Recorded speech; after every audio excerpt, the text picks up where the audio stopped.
يهده الله فلا مضل له ومن يضلله فلا هادي له ونشهد أن لا إله إلا الله وحده لا شريك له ونشهد أن سيدنا ونبينا ومولانا محمدا عبده ورسوله صلى الله تعالى عليه وعلى آله وأصحابه وبارك وسلم تسليما كثيرا أما بعد فأعوذ بالله من الشيطان الرجيم بسم الله الرحمن الرحيم إن عدة الشهور عند الله 12 شهرا في كتاب الله يوم خلق السماوات والأرض منها 4 حرم ذلك الدين القيم صدق اللہ العظیم۔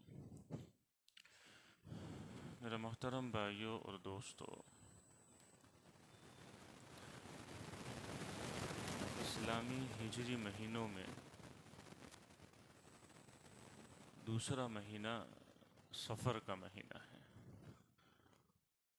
اور وہ مہینہ چل رہا ہے۔ سفر کے مہینے کے متعلق پہلے زمانے میں بھی بہت ساری خرافاتیں معاشرے میں چلتی تھی۔ آج بھی ایک بہت بڑا مسلمانوں کا طبقہ سفر کے مہینے کو منحوس سمجھتا ہے۔ اسلام میں جو بنیادی چیز ہے وہ عقیدہ ہے۔ اگر میرا اور آپ کا عقیدہ وہ نہیں ہے جو اللہ کے نبی صلی اللہ علیہ وسلم نے ہم کو بتایا ہے، تو میں اور آپ کامل درجے کے مسلمان اور مومن نہیں ہیں۔ عقیدے میں ذرا بھی گڑبڑی آوے، عقیدے میں ذرا بھی فساد آ جاوے، یہ شریعت میں گوارا نہیں ہے۔ اور بندہ جب کسی چیز کو منحوس سمجھتا ہے تو یہ اس کے عقیدے کی خرابی کی وجہ سے ہے، اس کے اندر کے بگاڑ کی وجہ سے۔ بعض مرتبہ آدمی کسی کے بارے میں یوں کہتا ہے کہ پتہ نہیں صبح میں آج کس کا چہرہ دیکھ لیا، دن بڑا منحوس جا رہا ہے۔ دن کیا جا رہا ہے؟ بڑا منحوس جا رہا ہے۔ یہ سراسر اسلامی عقیدے کے خلاف ہے۔ اللہ کے نبی صلی اللہ علیہ وسلم نے ایک روایت میں یوں بیان فرمایا کہ نحوست کسی چیز میں نہیں ہے، نحوست کسی چیز میں اللہ نے رکھی ہی نہیں ہے کہ یہ چیز منحوس ہے، اس کی وجہ سے تکلیف آتی ہے، اس کی وجہ سے مصیبت آتی ہے، اس کو دیکھیں گے تو یہ ہو جائے گا، یہ کریں گے تو وہ۔ جیسے کفار مکہ کا عقیدہ یہ تھا کہ اگر وہ سفر کا ارادہ کرتے اور باہر نکلتے تو دیکھتے کہ بلی آگے سے چلی گئی تو سفر کا ارادہ کینسل کر دیتے کہ ہمارا سفر اچھا نہیں جائے گا۔ باہر نکلے دیکھا کہ کالا پرندہ اس طرف سے جا رہا ہے تو سفر اچھا جائے گا، اس طرف سے جا رہا ہے تو سفر ہمارا خراب جائے گا، سفر میں کامیابی نہیں ملے گی۔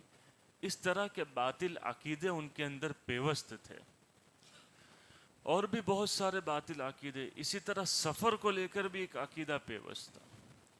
سفر کا مہینہ آتا تھا تو اس مہینے کو بڑا منحوس سمجھا جاتا تھا۔ اس مہینے میں نہ کوئی شادی بیاہ کرتا، نہ اس مہینے میں کوئی نیا کام کرتا، نہ نئی چیز خریدتا۔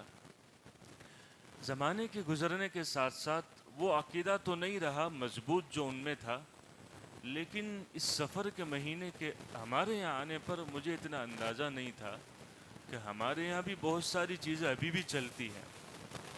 ایک ساتھی نے مجھے بتایا کہ سفر کا مہینہ آج بھی مسلمانوں کے بہت بڑے طبقے میں اس کو منحوس سمجھا جاتا ہے، اور بہت سارے وہ ہیں جو سفر کے مہینے کے آنے پر اپنے دکان کی نظر اتارتے ہیں، اپنے گھر کی نظر اتارتے ہیں، اپنے بچوں کی نظر اتارتے ہیں، اور پتہ نہیں کیا کیا دوسرے ایسے عجیب عجیب کام کرتے ہیں۔ کوئی مرغی ذبح کرتا ہے، کوئی اس کے آنے پر کوئی اور جانور ذبح کرتا ہے، کیونکہ ان کے دل و دماغ میں ابھی بھی اس فاسد عقیدہ بیٹھا ہوا ہے کہ سفر کا مہینہ نعوذ باللہ کوئی منحوس مہینہ ہے، کوئی کیا ہے؟ منحوس مہینہ ہے۔ اللہ کے نبی صلی اللہ علیہ وسلم نے یوں ارشاد فرمایا کہ نحوست کسی چیز میں نہیں ہے. اگر نحوست ہوتی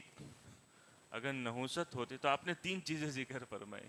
اگر نحوست ہوتی تو گھر میں ہوتی، سواری میں ہوتی، یا بیوی میں ہوتی. عجیب و غریب بات. آپ نے فرمایا کہ نحوست کسی چیز میں نہیں ہے، اگر ہوتی تو گھر میں ہوتی، بیوی میں ہوتی، یا سواری میں ہوتی. اب علماء نے اس کا مطلب بیان کیا ہے کہ اس کا کیا مطلب، کیا گھر میں نحوست ہے، کیا سواری میں نحوست ہے، کیا جو ہے وہ بیوی میں نحوست ہے. علماء اس کا مطلب یہ بیان کرتے ہیں کہ یہ جو 3 چیزیں ہیں نا، جو انسان کی بنیادی ضرورت ہے، اس کا اپنا گھر ہو، اس کے پاس اپنی سواری ہو، اور اس کے پاس بیوی ہو، یہ اس کی بنیادی ضرورت ہے. اگر ان میں سے کوئی بھی ٹیڑھا نکل آیا اور تکلیف والا نکل آیا تو زندگی مصیبت بن جاتی ہے. اس لحاظ سے فرمایا گیا کہ اگر نحوست ہوتی تو ان 3 میں ہوتی. اس لیے تمہارا گھر تمہارے لیے آرام کا ذریعہ ہو، یہ اچھی بات ہے. اگر تمہارا گھر تمہارے لیے پریشانی کا ذریعہ ہے، تمہاری سواری تمہارے لیے مصیبت کا ذریعہ ہے، کہ آدمی کی سواری ایسی کہ روزانہ ہی وہ اس کو جو ہے وہ ہر 2-4 دن ہوتے ہیں تو اس کو میکینک کا منہ دیکھنے کے لیے اس کے بغیر اس کو چلتا نہیں ہے، تو یہ تمہاری سواری جو ہے مصیبت کا ذریعہ ہے. اور اگر بیوی تمہاری ٹیڑھی نکل آئی ہے کہ صبح سے لے کر رات تک، اور رات میں تم گھر آتے ہیں تو وہ پورا دن انتظار میں رہتی ہے کہ کب شوہر آئے اور پورا دن کے بھڑاس اس کے سامنے نکالوں، تو اگر یہ تمہارے لیے مصیبت بن گئی ہے تو یوں سمجھو کہ اس میں نحوست ہو سکتی ہے. اس لیے اللہ کے نبی صلی اللہ علیہ وسلم نے یوں فرمایا نحوست کسی چیز میں نہیں ہے، اگر ہوتی تو ان 3 میں ہوتی، لیکن ان 3 میں بھی ہے نہیں، ہوتی تو ان میں ہوتی. اس کا مطلب یہ ہے کہ یہ چیز کبھی اگر مصیبت کا ذریعہ بن جاتی ہے تو بندے کے لیے بڑی تکلیف کھڑی ہو جاتی ہے. تو خیر بہرحال ایک اور روایت میں اللہ کے نبی صلی اللہ علیہ وسلم نے یوں بیان فرمایا لا عدوى ولا طیر ولا ہام ولا سفر. آپ نے سارے باطل عقیدوں کی تردید کر دی کہ لا عدوى، روگی چیپ کوئی چیز نہیں ہے. سیدھی سیدھی بات کہہ دی، روگی چیپ کوئی چیز نہیں ہے. ایک صحابی نے آ کر اللہ کے نبی صلی اللہ علیہ وسلم سے عرض کیا ہے رسول اللہ کہ ہمارے گھوڑے میں کوئی بیماری لگتی ہے تو پہلے اس کے ہونٹ پر آتی ہے، پھر اس کی دم تک جاتی ہے، پھر اس میں کئی گھوڑوں میں سرایت کر جاتی ہے، تو کیا یہ روگی چیپ نہیں ہے؟ یہ عقیدہ ہم رکھتے ہیں کہ اس کی وجہ سے اس میں بیماری آئی ہے. تو اللہ کے نبی صلی اللہ علیہ وسلم نے سمپل جواب یہ دے دیا کہ جب پہلے گھوڑے کو بیماری آئی کہاں سے آئی؟ پہلے گھوڑے کو بیماری آئی، جس کو بھی آئی اللہ کے حکم سے آئی. اور اگر کچھ بیماری ایسی ہے بھی جس کو دنیا والے روگی چیپ کہتے ہیں کہ وہ ایک دوسرے میں سرایت کر جاتی ہے، جیسے ہمارا کورونا آیا تھا بھی وہ روگی چیپ تھا، اس سے دوسروں میں سرایت، لیکن وہ اللہ کے حکم سے. بھائی ایک گھر میں ہمارے یہاں بہت سارے ایسے بیٹھے ہوں گے جس کے گھر میں کسی کے ابا کو، کسی کے امی کو، کسی کے بھائی کو کورونا ہو گیا، تو کیا سارا گھر کورونا والا ہو گیا؟ نہیں، ایک کو ہوا، دوسرے گھر میں ساتھ میں رہتے تھے، ٹھیک ہے تھوڑا بہت احتیاطی تدبیر اختیار کر لیتے تھے، لیکن ایسا نہیں ہے کہ ساروں میں اس کو وہ سرایت ہو جاوے. تو آپ نے فرمایا لا عدوى، ایک دوسرے کا چیپ کسی کو لگنا یہ کوئی چیز نہیں ہے. جیسے وہ بچپن میں اپنے پڑھتے تھے نا اسکول میں، تو جو ہے وہ ہر مسلمان غیر مسلم سارے بچے ہوتے تھے، تو ان کا یہ عقیدہ کہ اگر اس نے اس کی بدھی پر ہاتھ مار دیا تو اس کی بدھی اس میں آ گئی، نہیں میری بدھی اس میں چلی گئی. یہ ساری ان کو بچپن سے سکھایا جاتا تھا کہ یہ چیز ایک دوسرے میں آ جاتی ہے. کسی نے یوں مار دیا تو وہ جب تک اس کو مار نہ لے وہاں تک اس کو چین نہیں آتا کہ کہیں اس کی بدھی میرے میں نہیں آ جائے. تو یہ کفریہ عقیدہ ہے کہ لا عدوى، کسی ایک کی چیز دوسرے میں آتی نہیں ہے، جو آتا ہے اللہ کے حکم سے آتا ہے. ولا طیر، اور پرندے کا ادھر ادھر اڑنا کوئی شے نہیں ہے. جیسے میں نے شروع میں بات بتلائی نا کہ کفار کا عقیدہ تھا کہ اگر باہر نکلے اور اس طرح کی کوئی چیز نظر آ گئی کہ پرندہ یہاں سے یہاں جا رہا ہے تو ہمارا سفر خراب ہو جائے گا. کوئی آدمی نئی چیز خریدنے کے لیے جا رہا ہے, جیسے آج کے زمانے میں اس کو مثال سے یوں کہوں کہ ہمارے یہاں کوئی ان غیر مسلم احباب کوئی گھر خریدنے جاتے ہیں تو ان کے یہاں واستو کا بڑا دخل ہوتا ہے, اور پتہ نہیں اس میں وہ کیا کیا کرتے ہیں, اور پتہ نہیں عجیب عجیب ان کی مانیتہ ہے اس سلسلے کو لے کر. تو اللہ کے نبی صلی اللہ علیہ وسلم نے ان سب کی تردید کر دی. ولا طیر ولا حامہ. حامہ کہتے ہیں کہ پہلے دو معنی, اس کے دو تین معنی ذکر کیے گئے ہیں محدثین نے. ایک یہ ہے کہ ان کا عقیدہ یہ تھا کفار کا کہ جب بندہ مر جاتا ہے تو مہینے سال کے کچھ دن ایسے ہوتے ہیں کہ جس میں مردے کی روح گھر میں آتی ہے. مردے کی روح کیا گھر میں آتی ہے. یہ آج کے زمانے میں بھی عقیدہ ہے, بہت سارے مسلمان نادانوں کا عقیدہ ہے کہ جمعرات کے دن مردوں کی روح ہمارے گھروں میں آتی ہے اور پتہ نہیں اس کے لیے وہ کیا کیا کرتے ہیں. اور ایک اس کا معنی یہ ذکر کیا گیا ہے ولا حامہ, کہ پہلے زمانے میں یہ عقیدہ تھا کہ اگر کسی کو الو نظر آ گیا یا کسی کے گھر میں آ کر بیٹھ گیا تو یہ اس بات کی علامت تھی کہ اب اس کے گھر میں کوئی بڑی مصیبت آنے والی ہے. تو آپ نے سیرے سے تردید فرما دی ولا حامہ, اور آگے آپ نے فرمایا ولا سفر, لا عدوہ ولا طیر ولا حامہ ولا سفر. سفر کوئی چیز نہیں ہے, یعنی سفر کو تم منحوس سمجھ رہے ہو تو یہ کوئی شے نہیں ہے. یہ تمہارا منحوس سمجھنا کوئی صحیح نہیں ہے, یہ غلط تمہارا عقیدہ ہے. ہر مہینے اللہ نے بنائے ہیں اور اللہ نے کسی مہینے کو کوئی منحوس مہینہ بنایا ہی نہیں ہے. اس لیے آج ایک مسلمانوں کے بڑے طبقے میں یہ عقیدہ ہے کہ سفر کے مہینے کے آنے پر نہ وہ کوئی شادی بیاہ کرتے ہیں, نہ کوئی رشتہ ایک دوسرے کو پیغام بھیجتے ہیں, نہ کوئی نیا دھندا شروع کرتے ہیں, نہ کوئی نئی چیز خریدتے ہیں. بہت بڑے طبقے میں یہ بات پائی جا رہی ہے. یہ توہمات ہے, اور اسلام میں توہمات وہم کی چیزوں اس کا کوئی لینا دینا نہیں ہے. ایک آدمی وہم کا جتنے یہ جو لوگ مورتی کے سامنے کھڑے ہو جاتے ہیں نا, کفریہ عقیدہ سارے وہم پر مبنی ہیں, سارے وہم پر. اس لیے کہ کفریہ عقیدے کی کوئی بنیاد نہیں ہے, اس کے پیچھے کوئی اس کا ایسا کوئی بیک گراؤنڈ نہیں ہے جو دلیل کا درجہ دے. شاید میں سمجھتا ہوں میری بات تھوڑی مشکل ہو رہی ہے, لیکن جو بات ہے وہ یہ ہے کہ ایک بہت بڑے ہمارے یہاں معاشرے میں نادانوں میں اس مہینے کو لے کر بڑی خرابیاں برائیاں پائی جا رہی ہے. ایک بڑے طبقے میں تو نہیں ہے, لیکن کچھ لوگوں میں ابھی بھی اس مہینے کو لے کر, یا یہ مہینہ نہیں تو محرم کا مہینہ, سفر نہیں تو محرم کا مہینہ. بہت سارے لوگ چونکہ اسلامی تاریخ تو یاد نہیں ہوتی ہے تو کئی 1-2 سال پہلے اپنے بچے کی شادی کی تاریخ لے لی یا اور کوئی تاریخ ان کی لے لی, اور پھر اتفاق سے پتہ چلا کہ یہ مہینہ تو یہ تاریخ تو محرم میں آتی ہے. تو پھر پوچھتے ہیں کہ ایسا تو نہیں کہ ہمارے بچے کی شادی میں کوئی نحوست آ جائے گی. وہ یوں سمجھتے ہیں کہ محرم کے مہینے میں شادی کریں گے تو وہ تو غم کا مہینہ ہے, ماتم کا مہینہ ہے, اس میں کیسے کوئی خوشی کا کام کیا جا سکتا ہے. اللہ کے نبی صلی اللہ علیہ وسلم نے اس باطل عقیدے کی تردید میں بہت سارے ایسے کام کیے. شوال کے مہینے میں آپ نے شادی کی حضرت عائشہ سے, اسی باطل عقیدے کی تردید کے لیے کہ ان کے یہاں شوال کے مہینے میں شادی کرنے کو منحوس سمجھ آ جاتا تھا کفار میں. تو آپ نے بہت سارے ایسے کام قصدن کیے تاکہ یہ غلط عقیدے کی دنیا میں تردید ہو جائے. تو بہت سارے محرم کو منحوس سمجھتے ہیں, بہت سارے سفر کو منحوس سمجھتے ہیں کہ یہ سارے ماتم کے مہینے ہیں, خوشی کے مہینے نہیں ہیں, اور اس میں ایسا کوئی نیا کام شروع نہ کیا جاوے. تو میرے محترم عزیز اور دوستو, مختصر وقت میں نے یہی بات آپ کے سامنے عرض کی کہ بنیادی چیز جو ہے وہ عقیدے کو مضبوط کرنا ہے, وہم کو دور کر دینا ہے. جو کرتا ہے اللہ کرتا ہے, جو ہوتا ہے اللہ کے فیصلے سے ہوتا ہے, میرے یہ کرنے سے وہ کرنے سے. ہاں, انسان کے اگر اعمال برے ہیں تو دنیا میں اس کی وجہ سے بے برکتی ظاہر ہوتی ہے, اس کی وجہ سے دنیا میں فساد آتا ہے. وہ تمہارے کیے کرائے اعمال کا نتیجہ اور اس کے کرتوت ہے, ورنہ اللہ نے کوئی دنیا کی ایسی مخلوق بنائی نہیں ہے کہ جس کے بارے میں ہم یوں کہیں کہ ان کی وجہ سے ہم کو نحوست لگ گئی ہے. یہ آج کی جو ہے وہ مجلس کا میرا عنوان تھا.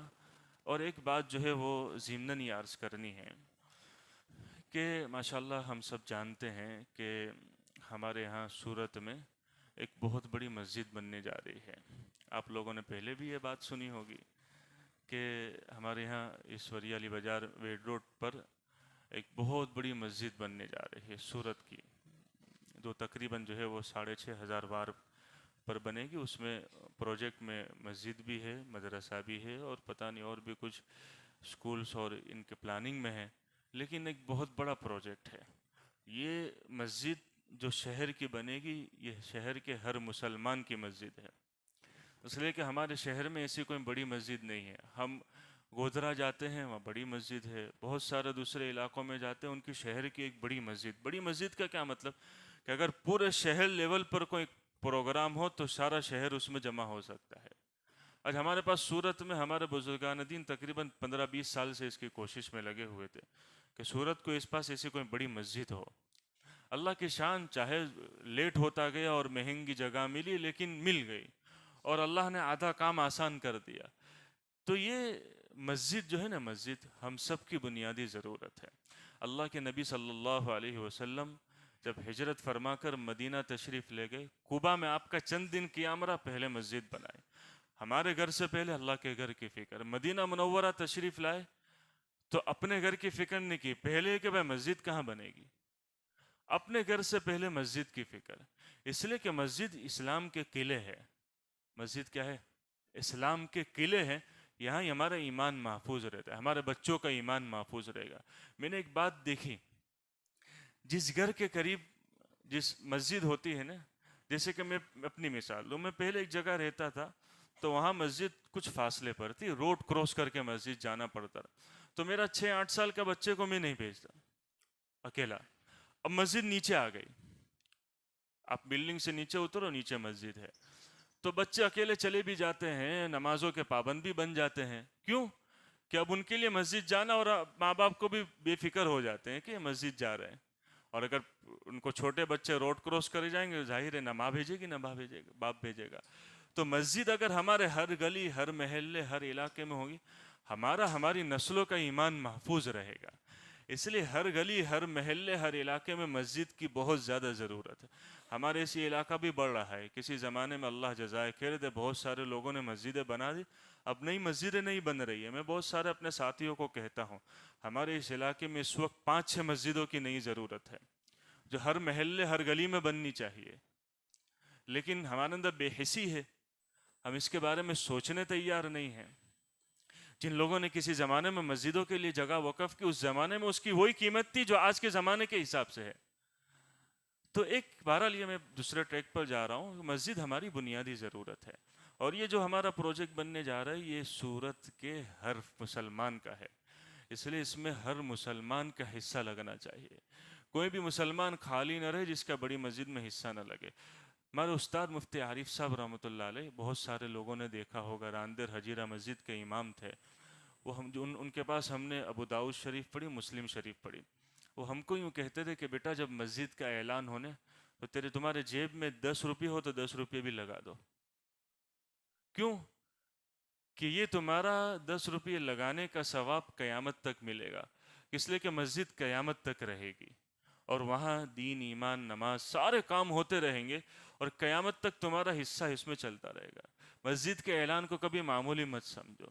مسجد کے اعلان کو کبھی، میں اپنے دوستوں کو کہتا ہوں بڑی مسجد کے سلسلے میں کہا دیکھو یہ جو ہے نا مسجد کے بارے میں چندہ ہو رہا ہے نا، اور ابھی ہمارے مرکز والے بیچارے گھوم رہے پھر رہے، کچھ ہو جائے کچھ ہو جائے. ابھی انویسٹ کرنے کا موقع ہے. یہ 5 سال بعد بڑی مسجد بن جائے گی نا، اور تم دیکھو گے کہ وہاں اتنے بڑے بڑے کام ہو رہے، اتنے ہو رہے. پھر تم افسوس کرو گے یار ہمارا بھی کچھ حصہ لگ گیا ہوتا تو ہماری آخرت بن جاتی. جیسے آج کسی 5 سال پہلے کوئی بندہ خیال کرتا ہے کہ یار فلاں جگہ انویسٹ کرنے کا اچھا موقع تھا، اگر فلاں شیئر لے لیے ہوتے، فلاں جگہ زمین لے لی ہوتی، گھر میں پیسے پڑے رہتے تھے لیکن اپنے نے انویسٹ نہیں کیا، آج لے لیا ہوتا تو آج کام آتا. یہ ابھی انویسٹ کا موقع ہے وہاں پر. اگر ابھی لگا دیا، جب اللہ ہم کو موقع دے گا اور ہماری آنکھیں وہ منظر دیکھے گی کہ وہاں سے دین کے بڑے بڑے کام ہو رہے ہیں، تو ہم کو بھی فخر ہوگا اللہ نے ہمارا بھی اس میں حصہ لگا دیا ہے. اس لیے آدمی اپنی حیثیت کے بقدر اس میں حصہ لگائے. یہ ہر جمعہ میں اعلان ہو رہا ہے. اس مرتبہ مجھے بھی کہا گیا کہ 2-4 منٹ اس سلسلے میں کچھ بات کر دی جاوے، اور جو ہے وہ جمعہ کے بعد ہمارے ساتھی بھی رہیں گے باہر، اور ابھی نہیں تو بعد میں بھی آپ پہنچا سکتے ہیں۔ اللہ تعالیٰ عمل کی توفیق عطا فرمائے۔